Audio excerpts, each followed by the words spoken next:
Flasim tani miq të dashur për ngjarjen e rëndë të ditës së djeshme, por duket se konteksti i kësaj ngjarje është edhe më i rëndë. Arratisja e Altin Doci duket se ka hapur dhe ka hedhur dritë mbi gjithë mbi ca veprime që le të themi lën shumë për të dëshiruar për ta thënë but. Aslan Dogjanin kemi bezdisur në këtë mëngjes, ekspert sigurie, edhe pse për siguri këtu mungojnë ekspertët. Të paktën në shtet, mirëmëngjes, mirë se erdhët zoti Dojani. Gjithashtu edhe kolegu jon Elton Qyno, ndjekës, objekt dhe subjekt i SPAK-ut, mirëmëngjes Qyno. Mirëmëngjes, mirë se u gjetë. Ta fillojmë pak nga ngjarja e ditës së djeshme. Çfarë ndodhi lehtësia e papërballueshme e arratisjes?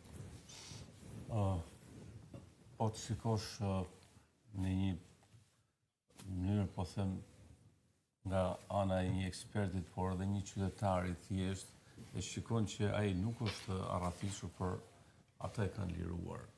E them me bindje të plotë. E kanë liruar? Po, sepse nuk mund të justifikohet kur një person, me aq sa kemi parë në medje, i akuzuar, kur thot i akuzuar se kemi prezumimin e pafajësisë, nuk do të thotë që i ka kryer ato vepra, por nga media jemi informuar që është akuzuar person me rrezikshmëri të lartë. Po, shumë raste. Kjo është akuza. Masat duhet ishin të tejshtuar, jo si për një të burgosur të zakonshëm. Ndërkohë ndodhe kundërta.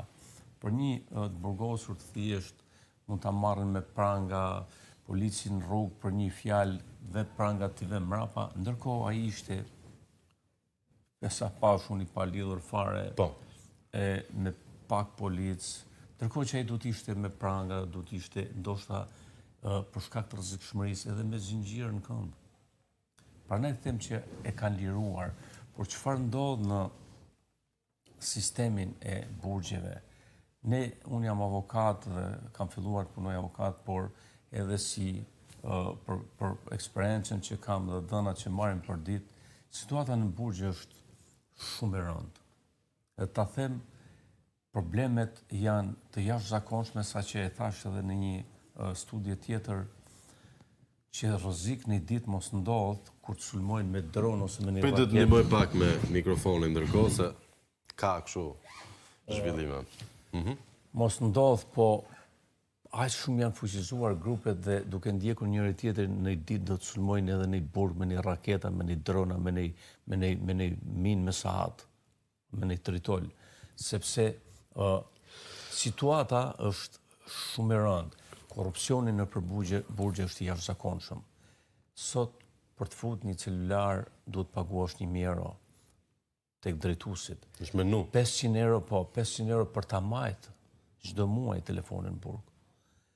3.000 euro për ta dhënë një leje për të dalë një burgosur për të shkuar në shtëpi. Ka raste që drejtuesit e policisë të burgjeve, drejtorët e burgjeve apo shefat marrin persona me rrezikshmëri që janë të dënuar me burgim përjetshëm, kemi të dhëna, të cilët për interesat e grupeve kriminale nxjerrin nga burgu pa regjistruar, pa leje fare, mund kryejnë edhe një vepër penale, një vrasje e i kthejnë prapë në burg. Apo persona të cilët nuk kanë plotësuar kushtet dhe kriteret për të dalë me leje, nxjerrin pa i regjistruar. Grupet kriminale brenda në burgje janë të grupuar, të armatosur me thika. Ne kishim një rast para sa ditësh që në Shkodër u therë një me thik në burg. Në përburgjet tona shitet kokainë, shitet drogë. Pra, kemi një situatë shumë të rëndë dhe kjo ka ardhur si rezultat i kapjes së sistemit dhe i korrupsionit brenda burgjeve. Ndërkohë, kemi policët e burgjeve. Policët e burgjeve kanë frikë të hinë të kontrollojnë kur shefi i tyre i lejon me telefon, i lejon të futet thika, i futet, imagjino se çfarë situatë është kur një grup i caktuar. Atëherë, kjo arratisje ka ndodhur nga fuqia e krimit apo ka një rast specifik me zotrin? Këto janë të ndërthurura bashk. Interesi për t'u arratisur Altin Doci mund të ketë prish ekuilibra, mund të jepte një dëshmi, mund të duhet grupeve kriminale, mund të ishte rrezikuar jeta edhe brenda në burg, sepse kjo lloj arratisje që është bërë kanë paguar ata që e kanë marrë, sepse nuk është thjesht një ngjarje rastësore që ju mush menja e do ikte, jo, nuk ndodh ashtu.